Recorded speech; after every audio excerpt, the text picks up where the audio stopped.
So whenever I arrived and I was standing up here, I was buttonholed along the lines of, this is about collaboration and partnering. What on earth are you doing here? So I felt immediately welcome.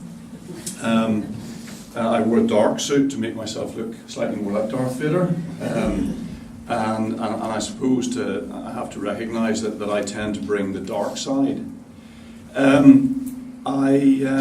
I'm absolutely delighted to be here and talking about collaboration because I've been involved in the construction industry in a collaborative sense since I was 14 years old and had to labour on building sites for my dad. And I've seen it from many different directions. Now, for those of you who don't know, quite golden, we deal in dispute resolution, both here and across the water. We deal in procurement, in supporting employers through procurement processes to try and achieve what they want to achieve, and people who are perhaps disgruntled with the procurement process and trying to achieve what they want to achieve. So in terms of the heat that can be generated whenever the light starts to dim, I am in the fortunate or unfortunate position of having seen it from both sides. But I remained forever optimistic about this. I think that collaboration and delivering efficiency in the construction industry is actually what all of us that touch the construction industry are all about. And we live in a particular environment of change. Changing working practices, rapidly changing working practices from a professional services point of view. From a contracting point of view, a rapidly changing environment. A speed of change that's accelerated even from the transitions that I saw in the 1980s, where big direct labour organisations transformed into subcontracting organisations. Now they're translating further into even more specialist subcontracting arrangements, different ways of constructing buildings in different environments. And particularly rapid changes in the way that we contract for work, in the way that we go about buying these services from the people that we need to deliver the built environment around us. And that's going to continue to change. Now, across the water in England, I saw that being seized on much earlier than we did here. I don't intend to sort of dwell on what the reasons for that may or may not be. And I think now part of the lessons that I have observed being learned across the water, we here can absorb more quickly and so put ourselves in a better place faster. So anyway, I have 12 minutes in which to do this, so I need to get on. And I'm going to talk about this in three ways, observations of mine without any particularly firm conclusions. But in three ways. First of all, what is partnering and collaboration? What does it actually mean in terms of hard-edge delivery? Secondly, how do tensions come about? How do you deal with tensions and disputes in a collaborative environment? And then thirdly, what's the way forward? What does it mean for us as an industry? Including the widest spectrum. So a construction industry that involves lawyers, that involves professional practice people, that involves clients, and involves contractors. Okay, so the first point is really about trust. You do trust me, don't you? You will trust me, says the Jedi. And for those of you that perhaps, I don't know, I have relatively young children, and I have studied Star Wars up close in all its variants over the past 20 or 30 years. And we discover that trust breaks down and the Jedi powers fail to operate whenever they bump into a cynical tradesman on some planet somewhere. Because whenever it bumps into the hard-edged realities of life, then trust tends to break down. And that's actually, without getting terribly philosophical about it, that's part of the human condition, isn't it? People don't steal from each other unless they're starving. People don't rob from each other unless it's more valuable for them to rob. Now, in the construction industry, by and large, we're not quite at those extremes, but there is a very high degree of cynicism, and this is one of the things that I think Anthony's talk just now touched on in spades. You're trying to change a culture which is deeply cynical, which is set up in a way to expect confrontation. It's set up in a way where it's combative. And principally, right? Principally, it isn't helped by the computer systems written down. So principally that comes to hard-edged things. It comes to people losing work or seeing others win work for reasons that are unfair. Or it comes to people when they're in contract expecting to be paid more money for something and not getting it, or expecting not to pay for something and having to pay what they regard as an inflated fee for it. So often it comes back to money. It can also come back to performance. It can come back to ways of working that are disappointing. Somebody has done something which is disappointing. Okay? So you find yourself in a place where you're disappointed in one way or the other. And I think, again, Anthony was absolutely bang on. It starts with a human reaction. It starts with a human understanding of what the position is. But that is a flexible thing. So there's some touchstones about it, some truisms about it. First of all, if somebody is being paid, by and large, if somebody's being paid a fair price for a fair day's work, they will not fight with you. If they're getting a fair amount of money to produce something that they can produce for that amount of money, they're not going to fall out with you. So really the problem becomes then expectation management. And very often that's well, actually, most obviously torn apart by market forces. So in the recession that we have just in our immediate memory and only just recovering from, we saw what happens whenever everybody's back's against the wall. And a lot of the difficulties, particularly in professional practice, ridiculous race to the bottom in terms of fees. And that race to the bottom in terms of fees actually wasn't caused by the forms of contract that were being used, and wasn't actually caused by the forms of procurement system that were being used, which are often griped about. It came from the ridiculous position where all these professional practice people that were redundant refused to commit suicide, so that the ones that remained would be able to charge a higher price.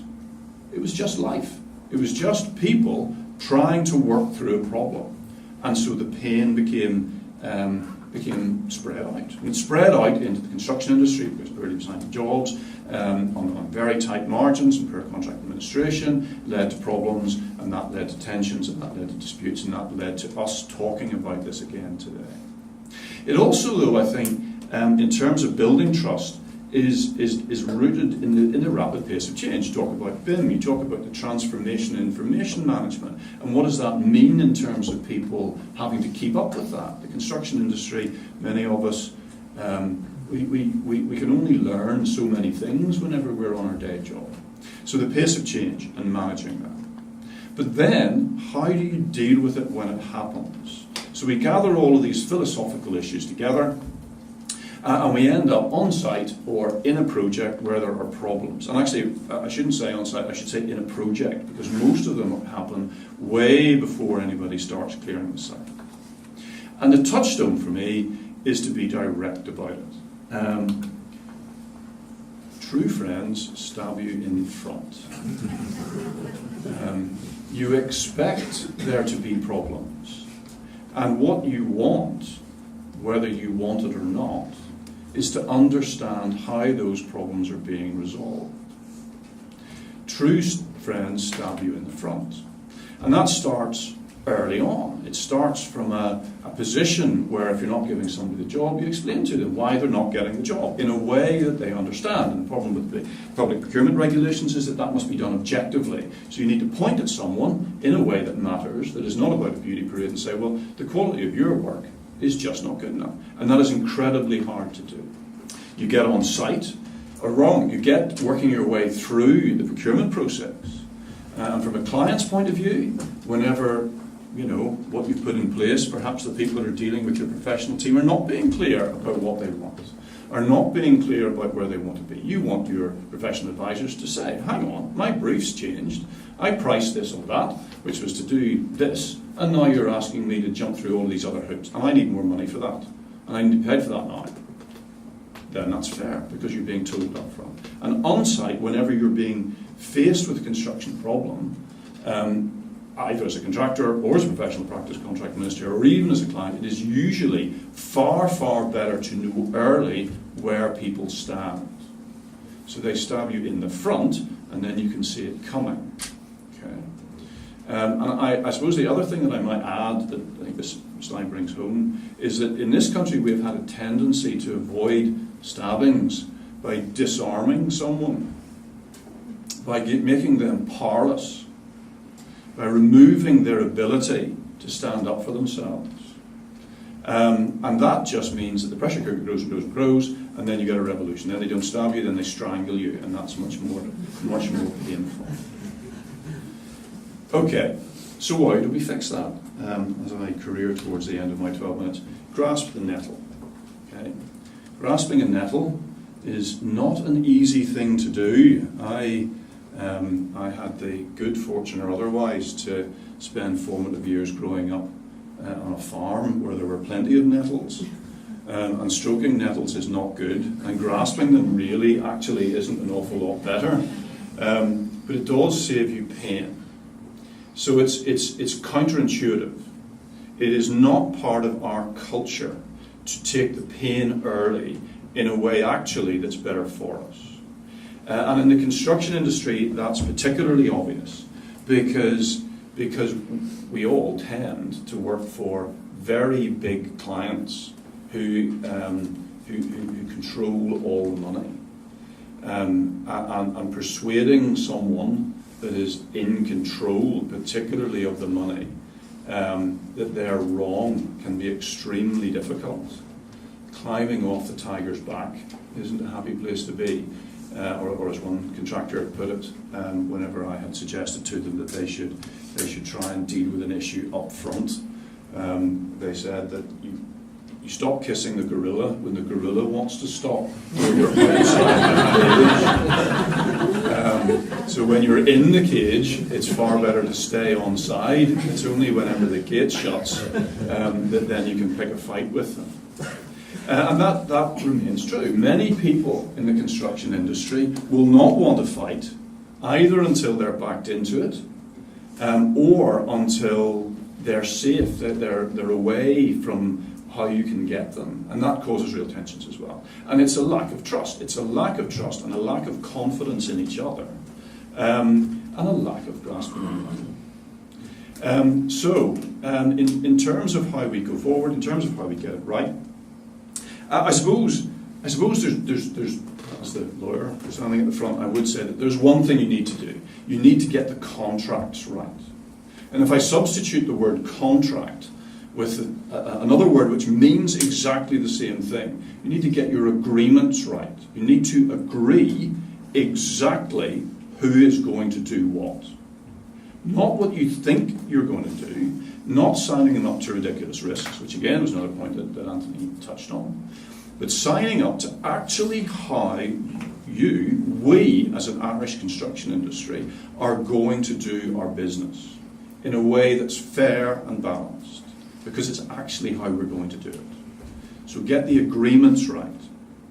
And then the second thing, which is much, much bigger, and actually is going to be the touchstone for getting those agreements right, is you need to get the culture right. You need to change a culture which is absolutely riven with confrontation in many aspects and turn it into something where people are focused more on the outcome. And that is not easy to do. And it doesn't involve single elements of the industry. It doesn't involve a love-in. It doesn't involve us all loving each other. It involves us all understanding where we are and knowing that we're going to get paid properly, that we're going to have our disputes resolved properly, and that ultimately what we're going to deliver is a better built environment. And I think it includes architects. I think it includes all of the subcontractors on site who don't come along to conferences like this. I think it includes the supply chain in terms of the innovative suppliers that develop things and the main contractors. And, horror of horrors, I think it's also going to involve those of us that are involved in construction contract law. Right, 12 minutes.